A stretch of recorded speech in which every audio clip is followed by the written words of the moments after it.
Ketegangan memanas antara Australia dan China. Pemerintah Australia berencana mengambil alih kembali kendali atas pelabuhan strategis Darwin yang selama ini dikelola perusahaan asal China. Tapi Beijing tak tinggal diam, menyebut langkah itu sebagai tidak etis. Apa yang sebenarnya terjadi? Pelabuhan Darwin terletak di wilayah utara Australia, dekat kawasan Asia Tenggara, dan menjadi salah satu pelabuhan paling strategis bagi Australia.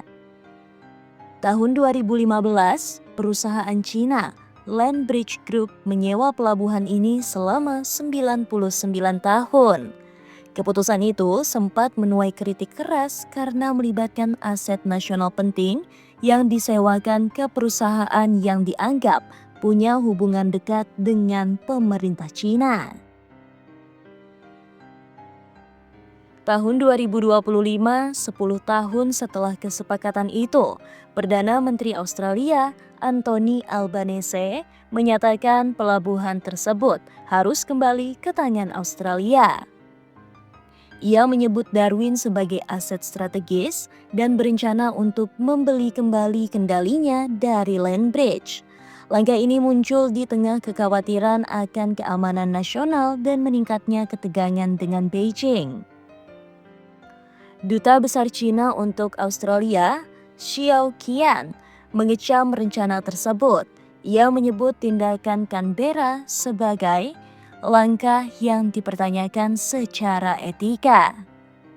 Menurutnya, tidak adil bagi Australia untuk menyewakan pelabuhan ketika belum menguntungkan, lalu mencabut kembali kontrak saat pelabuhan tersebut mulai menghasilkan.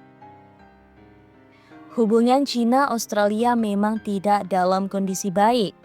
Australia pernah menuntut penyelidikan COVID-19 yang memicu boikot dagang dari Cina, sengketa di Laut Cina Selatan, dan kekhawatiran akan intervensi ekonomi dan politik Cina di dalam negeri Australia. Kini, kasus pelabuhan Darwin jadi simbol baru ketegangan geopolitik kedua negara.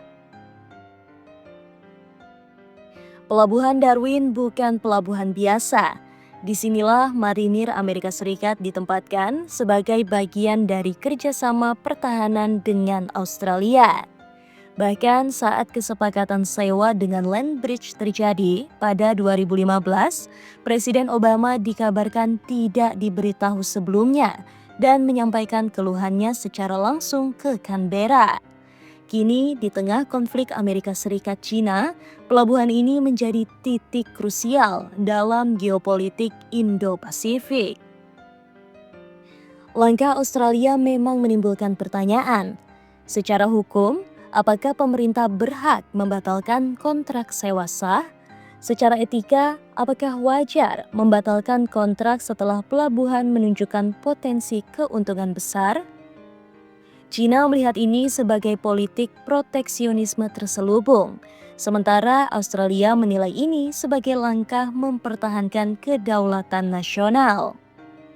Kasus pelabuhan Darwin adalah lebih dari sekedar kontrak bisnis. Ini adalah pertarungan kepentingan ekonomi, militer, dan pengaruh global antara Barat dan Cina. Apakah Australia benar mengambil keputusan yang tepat? Atau ini akan memperburuk hubungan dengan mitra dagang terbesarnya?